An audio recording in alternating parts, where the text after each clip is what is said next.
RT Lawton has, it always keeps increasing. How many stories do you have now? Over 140. Over 140 published mystery stories. He has been our leader as president of this organization, chapter president. He has been, he's a retired DEA agent. And I have to say, I'm going to tell a short story about this workshop. It was an expanded workshop, but Suzanne Prue and I were chairing Left Coast Crime. And it was 2008, and we asked RT if he would do a workshop. So he taught a workshop for an hour. And then at the end of that hour, some of our very famous mystery authors that were in attendance agreed to be rabbits. And all of the workshop attendees were trailers. And we all went out on 16th Street Mall and tried our best to tail our rabbits and watch them hand off stuff. At the end of the night, they had a big award ceremony. I think, was it Marcus Sakey won the Best Rabbit Award? It was just so much fun. And this is a wonderful workshop. I think you're gonna really like it. RT, take it away.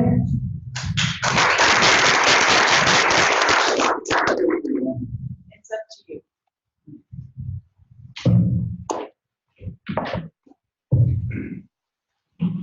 So I spent 25 years with DEA. They sent us to basic agent training school, and they taught us all kinds of things: undercover, surveillance, anything you needed to know to be a drug agent. And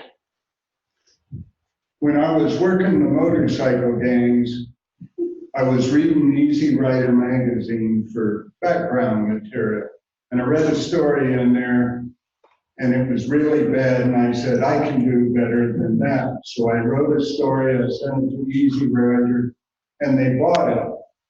My problem was special agents were not allowed to have outside employment to include writing stories.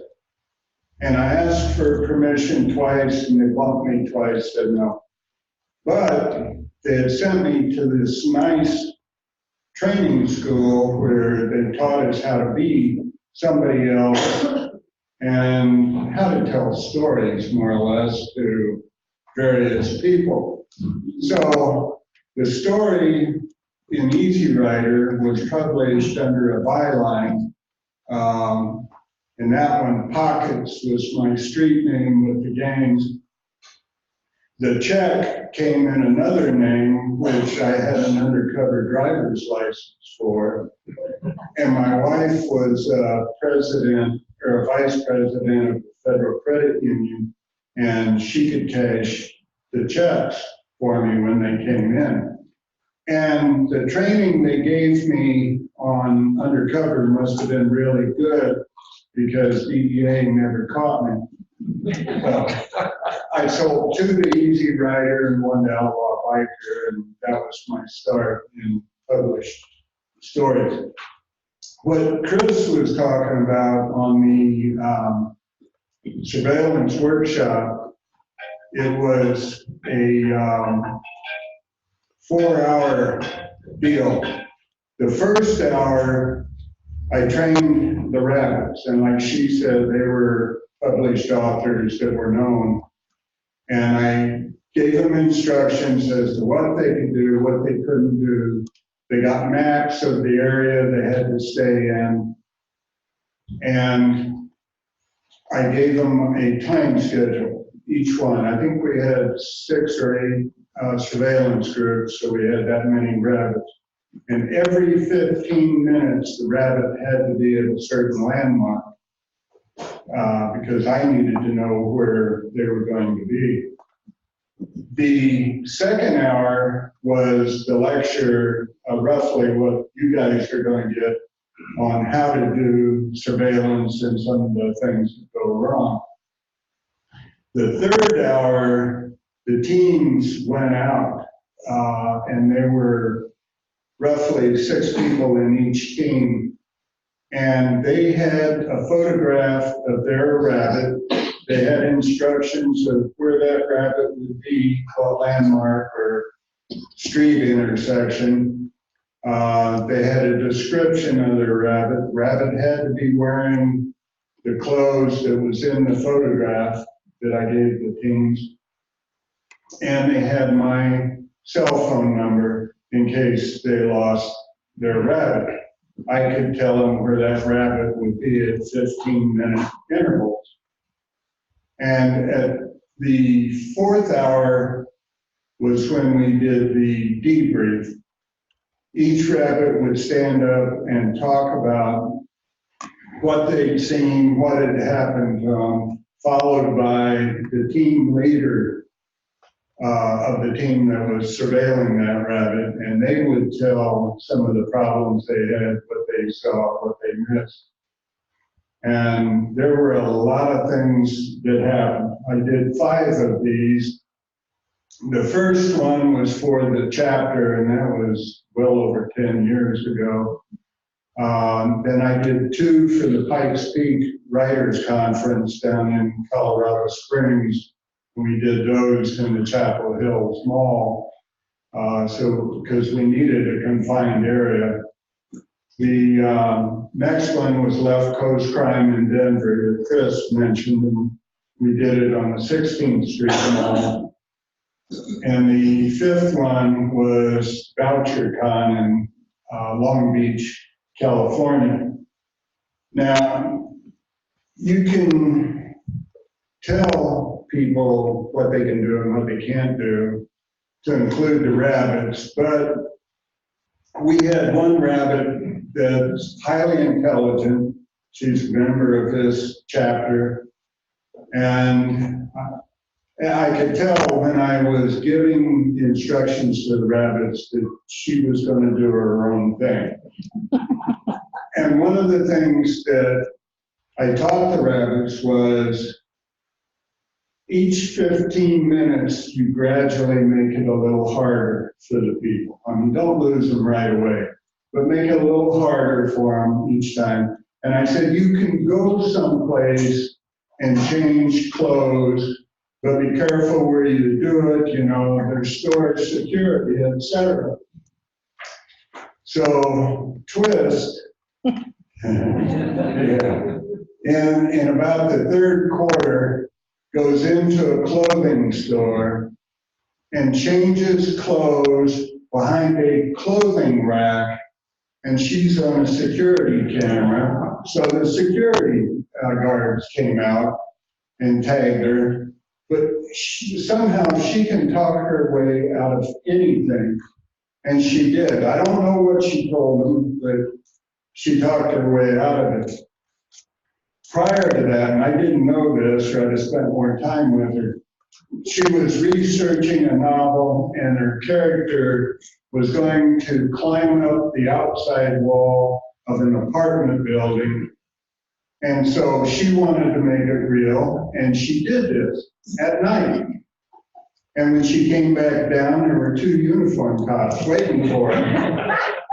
And she talked her way out of that one. So she was good.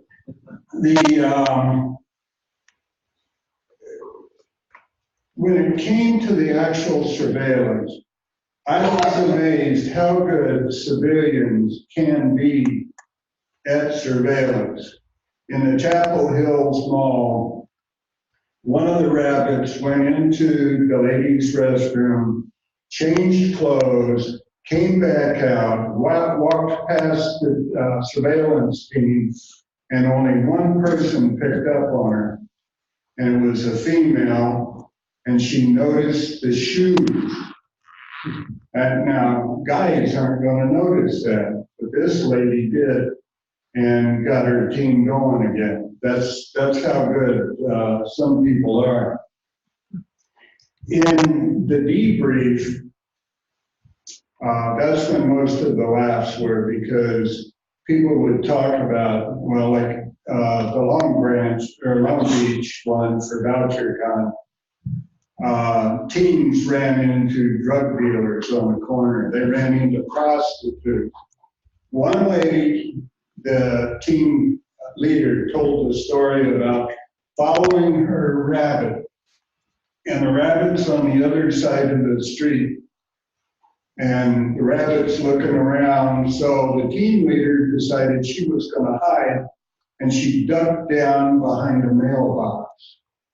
Unfortunately, the mailbox was outside a bank, right out front, and there were two security guards standing in the foyer who come out and ask her what the hell she was doing. And she told the story, mystery writers, surveillance workshop, okay, lady, go ahead. So things happen. When it comes to surveillance, you need to figure out why you're doing this surveillance, what it is that you want to see, what are you working on. So obviously, if you're working on a divorce, you're going to be looking for your target to meet another person or do something that indicates there's an interest in another person. Normally, I'd say of the opposite sex, but in today's world, who knows? You'd have to pay closer attention. If it was going to be a shoplifter, then you're looking for an object that's smaller.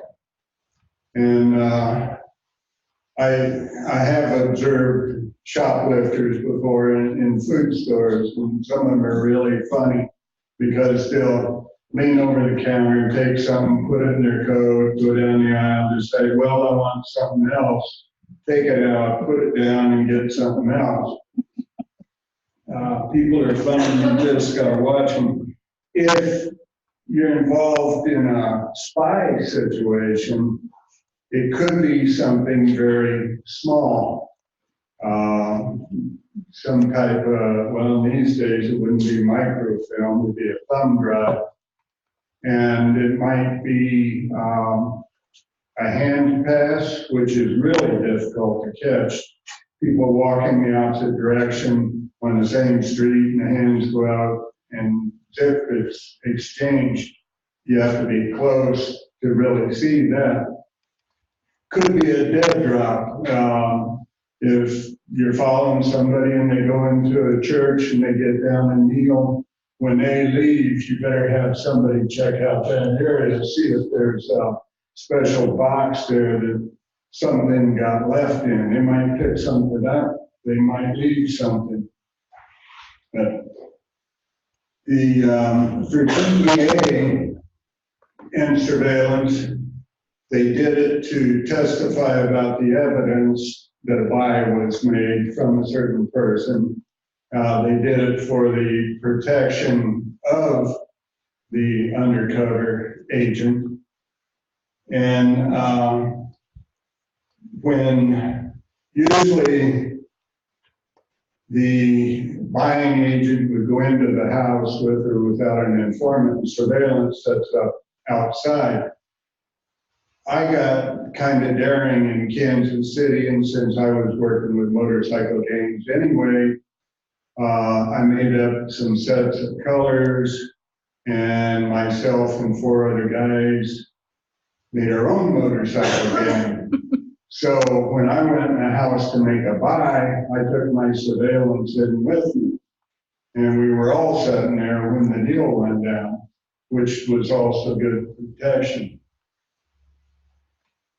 Now, you need to know what it is you're going to wear, and that has to do with the area you're going to be working in. I mean, if you're going to a conference for executives, you're going to wear a coat and tie.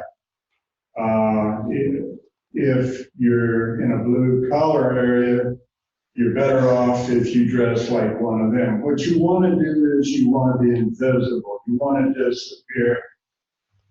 The best surveillance people are the ones that can disappear in a crowd. They're average. They're not short. They're not tall. They're not real good looking. They're not ugly. They don't have scars that are visible necessarily, no facial tattoos, nothing that's gonna make them really stand out, like pink hair. You want, well, unless of course you're going to a rock concert, then maybe you want to dress that way. But you want to look like whatever that background is, whatever that group is. If you're going to be working on some teenagers, you probably don't want old, experienced surveillance people doing that. You want to get some young people about the same age that are going to blend in. You don't want anything that's going to stand out.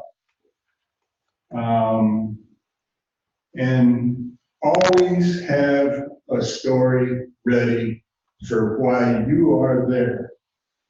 And your story may change as you go from one environment to another. But always have a story, because you never know when something's going to happen or somebody's going to ask you what you're doing there.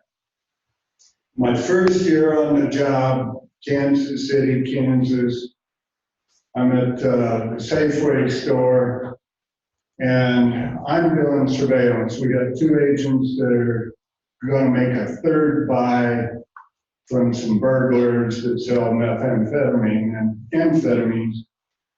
And in those days, the powers that be decided we should look professional.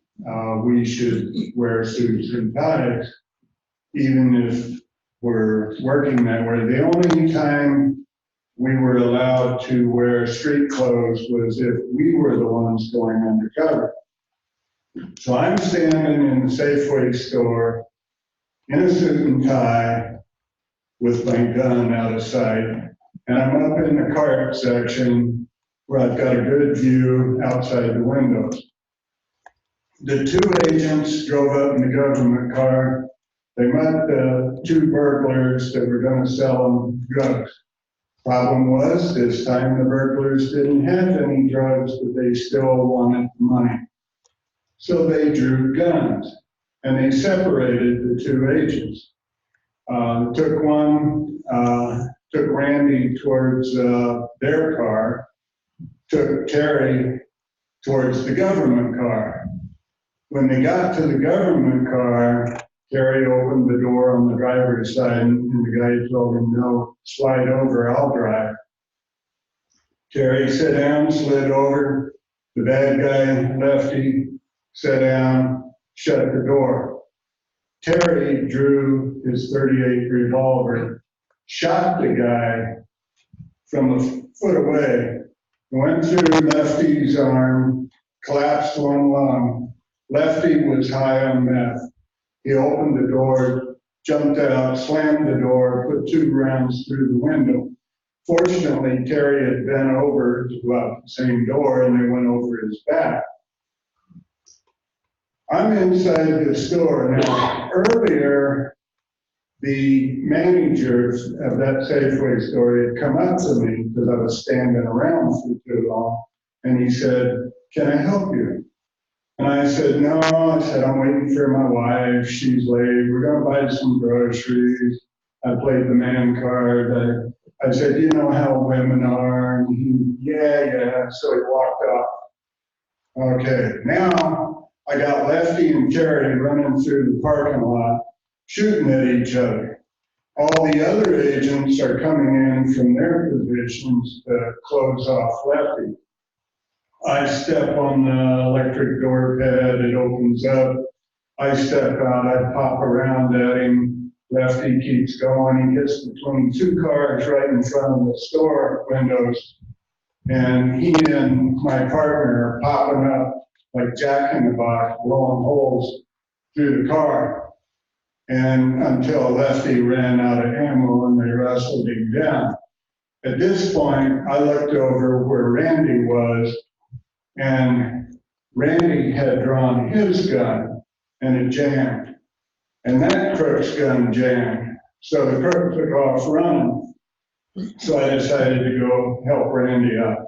the crook ran over to a stone wall at the edge of the parking lot, and he looked over and it's a 20-foot drop on the other side. And so he sat down against the wall, and we took his gun away and arrested him. I went back inside the store, and we had shot, well, Lefty got shot, 6 cars, 2 store windows, and a can of tomatoes that we could account for. And the manager looks at me and he said, I thought you said you were going to buy groceries. So half a story, make it work for whatever area you're in. Now, on surveillance, lots of times, and Steve can testify to this, you're going to end up doing one-man surveillance, and that is the toughest type of surveillance there is, because you're the only one out there. If you're losing, that's the end of it for that day. But yet, if you get too close, you're going to get burned, and then you're done for the day. Plus, you've warned the guy that somebody's looking at him. So you got to be careful with that one. The tough times are when they go around a corner and, do I follow him? Do I wait outside? Or if they go in the store, what do I do? It's a tough decision, and each situation is different. Sometimes you go in the store, sometimes you stay out. The best surveillance is if you can get a team. And there are organizations that have professional teams. The CIA, the FBI, MI5, MI6. They have people that all they do is surveillance. When it came to us or police department, you did whatever you had to do, and it wasn't that you could do the same thing day after day. We had to do a variety of jobs. And when it comes to team surveillance, can you see this? Okay, good enough? Okay. It's called the ABC method. And if S is the subject that you're following, you're going to have A as the eyeball. The eyeball is the one that can always see the subject that you're following. B will be across the street. This is assuming that you're walking down a sidewalk on a city street. B will be across the street where you can see S. C is watching A and B to key on to find out what's going on.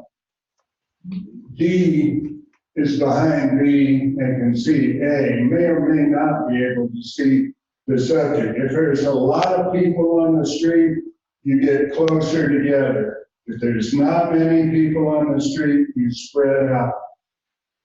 And if you're lucky enough to have a fifth person, that'll be behind C. Now, the fun begins. This is a fluid movement. And just because you start out as A or one of the others, you're not going to end up that way, because it's constantly changing and you need to adapt. If S, your subject, goes around the corner, A had better stop right there. You don't want to go around the corner because the guy may have gone around the corner and leaned against the wall to see who's coming around behind him. What A does after he stops there, he lets B walk out, look at where the subject is, and you do hand signals. You have to have a method of communicating. And hand signals are silent. Now, if you're law enforcement or a spy agency, you're going to have these neat little transmitters in your cuff, in your collar, somewhere. If you're a police department, you're going to have a walkie-talkie And if you're in one of my workshops, you're using the cell phone because we didn't have that many radios. So A waits to hear from B. B can stop here, or he can cross the street and look back to see what S is doing, and then signal to A, and then everybody moves. If S keeps going, the pattern stays the same. S goes around the corner, people then have to go over, cross, and start moving that way. Now the real fun begins when S goes across the street with the light, stops, and then comes back on them. Okay, in that case, A and B stay roughly where they're at or keep going a short distance. And E, after the subject passes E will turn around and become the new A and follow them back that way. So I think you can see how the letters change. It's a fluid movement. You have to be able to adapt quickly.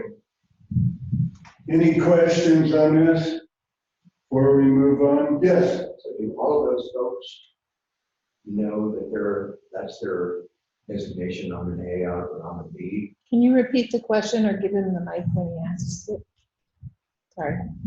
So do all the folks know that they're A, B, C, or D, and then that they change and E becomes A? They know that, right? Right, yeah. And if, for instance, if S goes around this way, B will cross over, D will come over and become the new A. And it's up to the other three to scramble and fill in positions. And as time goes by, if A follows S in a straight line for 10 blocks or more, after a while, he might be recognized. So he drops back, C moves to A, E moves to C. So you don't get it stuck in your mind that you're always going to be the same letter. And if you're working spies or a high value drug target, you're probably going to have a van following back here that's got a whole new team of surveillance agents in it that once these get kind of burned, the van can do a team swap. Or if the subject gets in a car, takes a train, taxi, something, then the van can follow him until he gets out, and then that surveillance team takes over. So in our workshop, we had boundaries and rules where no cars, no buses, no taxis. We didn't want the rabbits to lose the teams too fast. And at the end of the surveillance team hour, the rabbits all went back to the classroom where we started, and therefore all the teams ended up there too, or should have ended up there. People got lost. And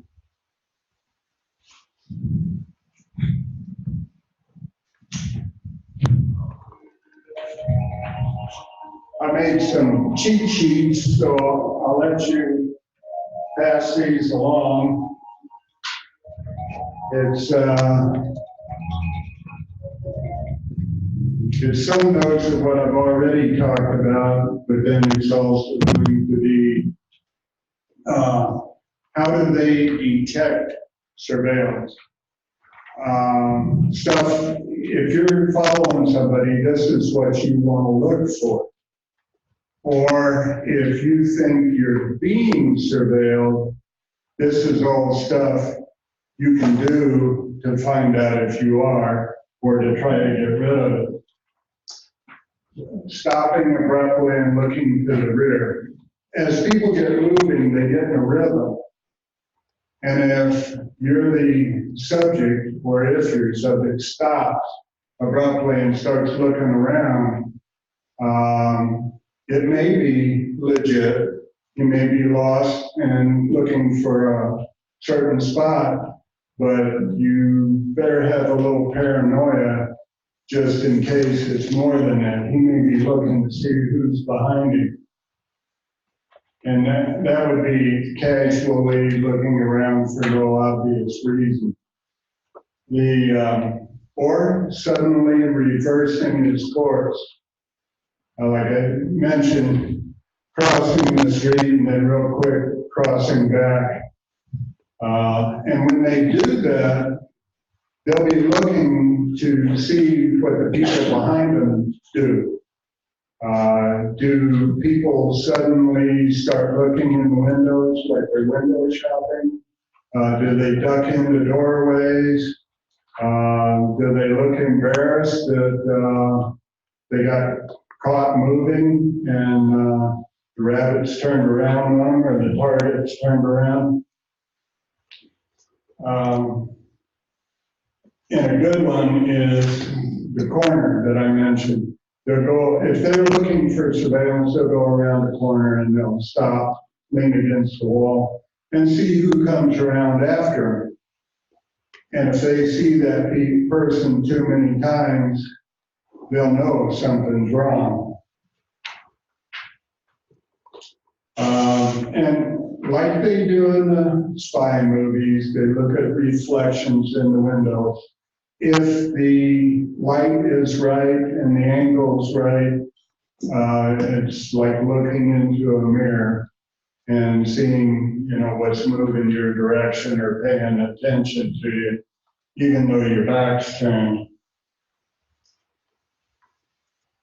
If they go into a building, you go on the front door and you go out the side door real quick if there is one, and then come back around again.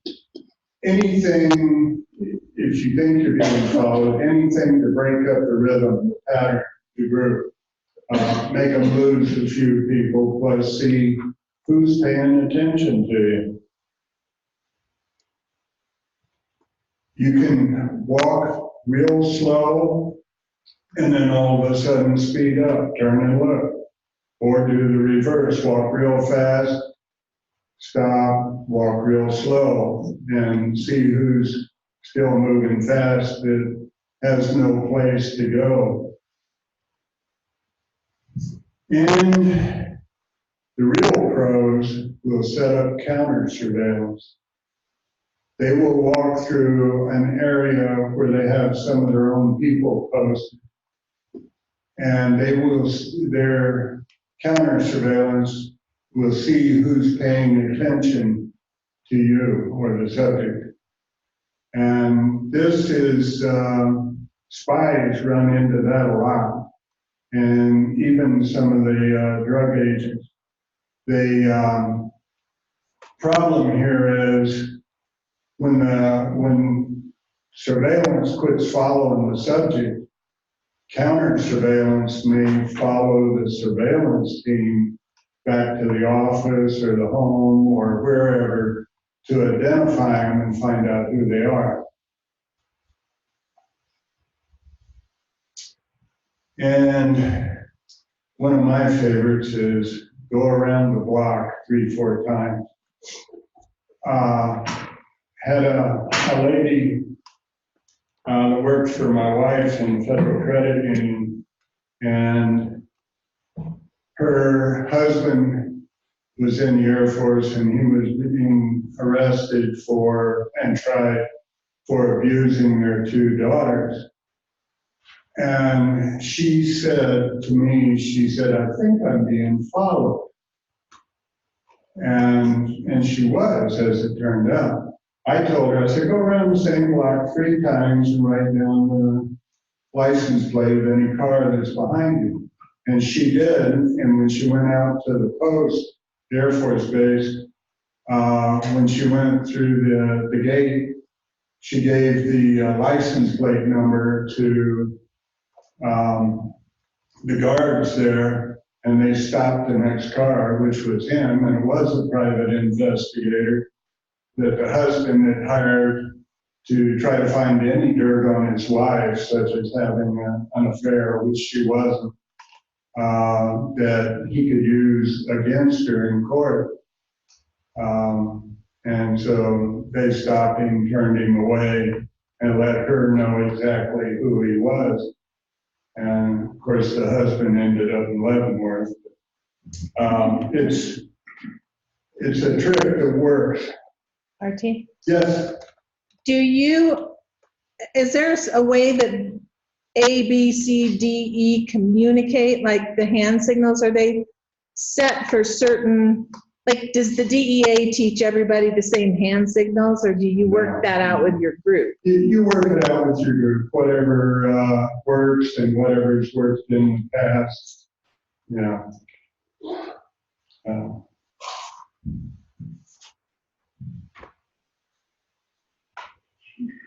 You know, one thing that is really tough is when your subject goes down an alley. Do you follow them? Because usually there's not a lot of people in an alley. What I taught was, and what we used was, we would send somebody down the alley with a long ways back, and the rest of the team would go around to the other end of the alley to set up for when they came out.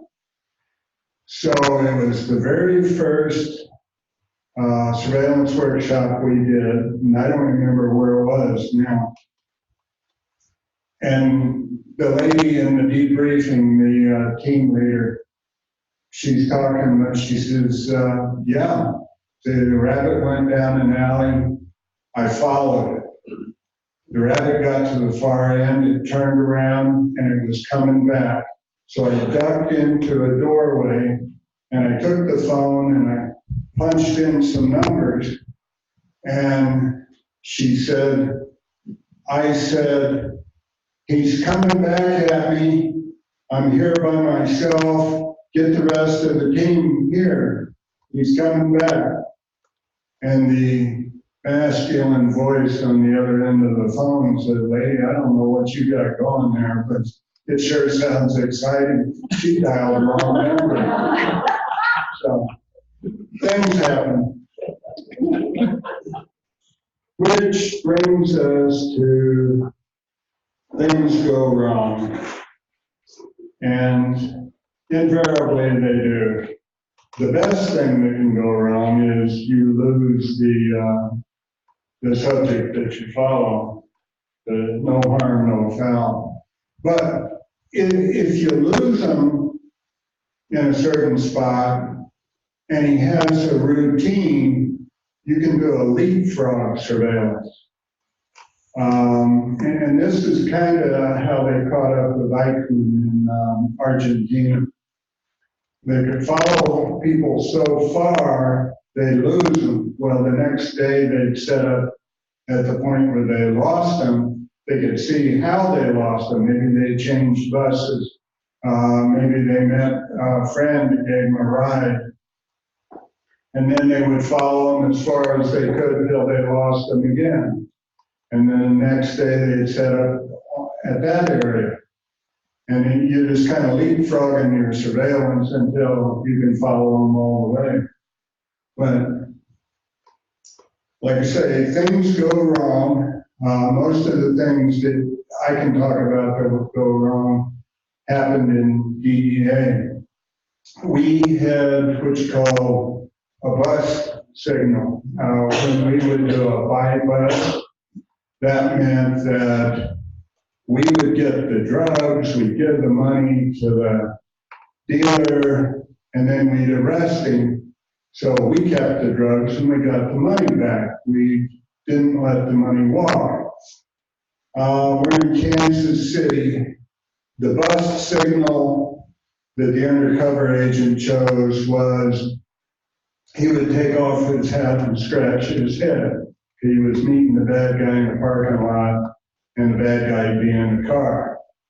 So we're all watching. The undercover guy is standing at the car. He's talking to the dealer, takes his hat off, he scratches his head. We all draw our guns and start moving in.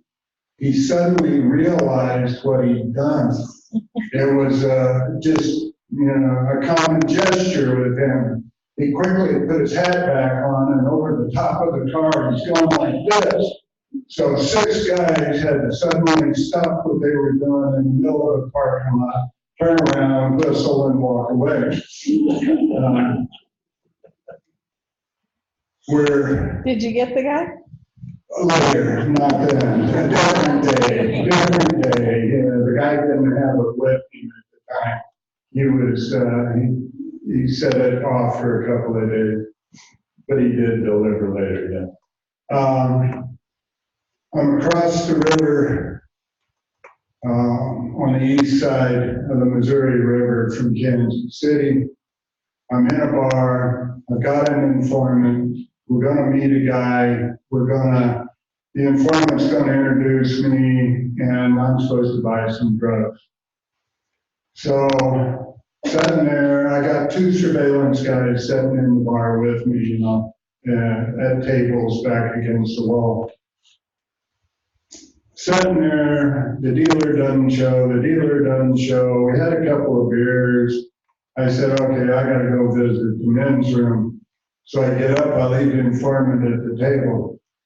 I'm standing in the men's room doing my business when these 2 big guys come in dressed like bikers, one on either side of me, and one of them looks over and he goes, RT, it looks like your informant is trying to buy from our informant who's trying to buy from your informant.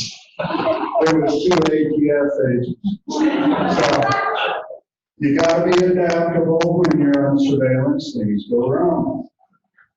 And one more time, nothing good happened on the east side of the Missouri River.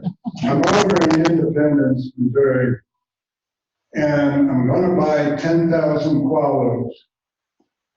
And that's when they were, this is the early 70s, and they were coming into vogue. They were brand new. Nobody bought any in our office. So my partner and I and the informant go to the dealer's house, and we get duped in. He introduces us. We told the surveillance, this is the house, the deal should go down here. Things change. That's why surveillance has to be adapted. What happened was the dealer said the drugs aren't here, they're over at this other house. Said, okay. So we made arrangements. The dealer and I would get in the government car and we would drive over to this other house. And without saying anything to my partner and the informant, we just kind of intuition, they stayed at the house, which meant that as soon as I got out of sight around the corner, my partner was going to run out in the street, flag down surveillance, and give them the new deal, the new play. And then they were supposed to follow me because we were going to do a bypass. And the signal was when the trunk went up and the trunk light came on because the money, buy money, was in the trunk. Okay. I go around the corner. I go down the street. I don't know where I'm going. I'm listening to the dealer tell me go here, go there. My partner runs out, flags down surveillance, says follow them. They're going to go do the deal at another house. I go another block, make a left turn, and he says, okay, make a quick right into that driveway. So I make a quick right into the driveway. I look in the rear view mirror, I can see this line of cars going by. I'm going, good, surveillance has got me. So the dealer gets out of the government car, he goes in the house, he comes back with a box opens it up, he's got 10,000 dollars in there. I'm going, good. I said, I'll get the money out of the trunk. So I get out of the gun car, I go back to the back, I raise the trunk, the light comes on, nothing happens. Oh, I look over the top of the car and I can see a guy through the kitchen window watching. So I get the buy money out and I hold it up so he can see it because I don't want him getting paranoid. Then I shut the trunk, I get in the driver's seat. I can't let him keep the money. I've got the drugs, he's mine. So I told him, I said, we got a little problem. He said, what's that? I said, I'm a federal drug agent, you're under arrest. He goes, yeah. And I said, no, it's true. I said, here's my badge, and I showed him my badge, and he goes, nah. So I took out my .45 chrome plated, and I said, well, here's my gun. He said, okay, now I believe you. So the guy in the kitchen window is still watching. So I said, you better get down on the floorboards. He gets down on the floorboards, curls up, and I open the door in my best Broderick Crawford Highway Patrol manner, and I'm aiming the gun at the house between the car and the door, and I'm screaming, federal agent, come out with your hands up. The guy goes to the screen door and picks up a shotgun. And I'm going, this isn't good. And the guy in the wheel well, he's scared stiff. And he's not going anywhere. So I hollered again and told the guy to put down the shotgun and come outside. So he leans the shotgun against the door frame, he opens the screen door, he comes out in the yard. Now I need to keep him occupied, because I already got one guy, and now I got a second guy, and I need to do something with him. So I told him to start doing push-ups in the front yard. So he's doing push-ups. A third guy steps into the doorway, picks up the shotgun, and he ain't coming out. Okay, so one on the floorboards, one doing push-ups, one with the shotgun.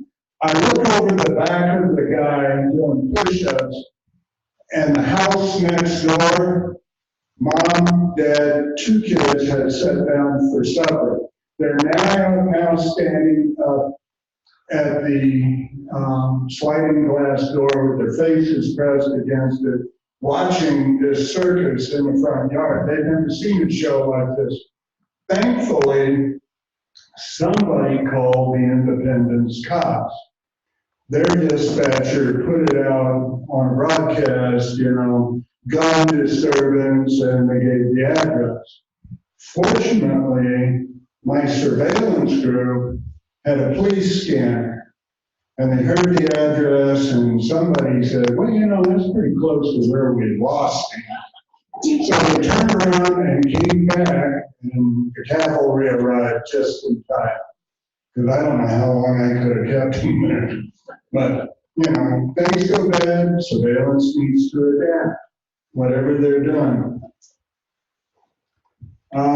Vehicle surveillance is. Wait, I have a question before you go there. Does GPS change that? I mean, now the surveillance team would be able to have a tracker on your car and know where you are, right? The surveillance team probably would be able to put a tracker on the car. I've not known them to do that, but that's a good idea. Yeah. One car surveillance is kind of like doing one-man foot surveillance. And what I've done a lot of it, what your problems are when you come to red lights and they last forever. Do you pull up behind the guy? Do you pull up beside him? If there's no other traffic out there, you kind of stuck. So what I do is I turn into the nearest parking lot or driveway, whatever is there. And I turn my turn signal on so it's very visible. If the guy is looking in his rear view mirror to see if he's being followed, oh, that guy's turning, that's not him. So, and I'll stay there until he gets out of sight or halfway down the block, and then come back out and follow him. I've even pulled up to a red light, made a right-hand turn. The light turns green real quick. They go through, I shoot a U, come back out, make another right-hand turn. You learn to do things that hopefully will work. If it's a high-value target, or for DEA, they're going to have lots of cars out there. And if the guy turns a corner, the eyeball car right behind him keeps going, and the second car is the one that turns the corner. So that way it doesn't look like the person right behind him is following. And you learn tricks like that. We'll also run cars on parallel streets, but that doesn't always work out in some cities. Some of them don't run parallel. And when we would sit on the mafia, once again, you're going to have problems because they know who's supposed to be there and who's not supposed to be there, what cars, what people. And invariably, within 15 minutes after you parked outside a mafia house, you can look in your rear view mirror and a squad car is going to be rolling on you, sliding up behind you. They'll get out, they'll check you out. Okay, one of two things are going to happen. You're going to stay or you're going to drive away. What has happened is the mafia guy or one of his relatives has called the police and said, we've got somebody sitting in our neighborhood. We don't know if they're trouble, but we don't want trouble. Would you check him out? And invariably, the cops know it's a mafia house. So they'll come check it out because they want to make sure there's not going to be a gunfight or something from a rival mob. And if you drive off, then they know that the cops checked you out and you're now gone and you're not a problem anymore. If you stay, they know you're a cop because the squad car let you stay there. So, I mean, they had a pretty good deal. They used the cops against us. Kids on bicycles. You're sitting in a neighborhood, and lots of times gangs will use kids as lookouts. And a kid will roll up to you on a bicycle, and what you doing, mister? You know, you better have a story. And invariably, we lie. It came easy. We would come up with something like, oh, hey, you know, Johnny, tall, good-looking guy, rents a room down the street. He's been messing with my woman. We're going to thump him as soon as we see him, you know. And then you change the subject, nice bicycle or whatever else, you know, because kids are easily distracted, but they're going to do their job first. We are running out of time, so if anyone has a question, you better ask it now. So, yes. So I've written characters sitting in a car watching, like you were talking about, mob situation, but I parked them up the street and they were sitting so they could look in their rearview mirror instead of sitting looking out their windshield. Is that worthwhile, or should I do something else? How would you do that when you're on by yourself, when you're one person? The question was, when you're by yourself, does it work if you pull ahead of the target house or location and you watch in the rear view mirror? And yes, we've done that. The other thing I've done is park the car and slide over in the passenger side so it looked like somebody parked and went in a house, you know. And you can get by with that for a while. This day and age, what I'm finding from Neighborhood Watch, oh, you're not gonna sit very long, somebody's gonna call in. You can be ahead of them, and the person whose house you're outside of will call on you. It's a problem. But in a book, use it whichever way you want to. Any other questions? Okay, all I had left was stationary surveillance and aerial, so we did good.